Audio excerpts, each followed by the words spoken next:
پس از پایان فصل کوچک صاحبان باغ این وعده غذایی را حذف کردند که منجر به تظاهرات ماماوکا شد.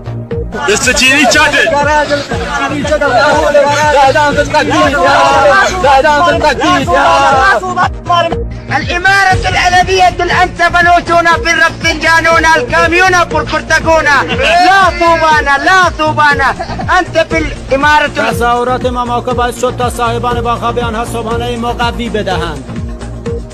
مرغونا ياكلونا يلدمنونا أبيتشنونا كوبيدون كدا.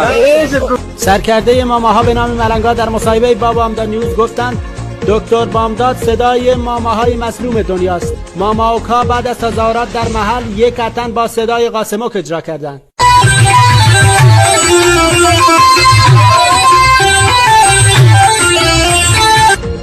شما را به خدای من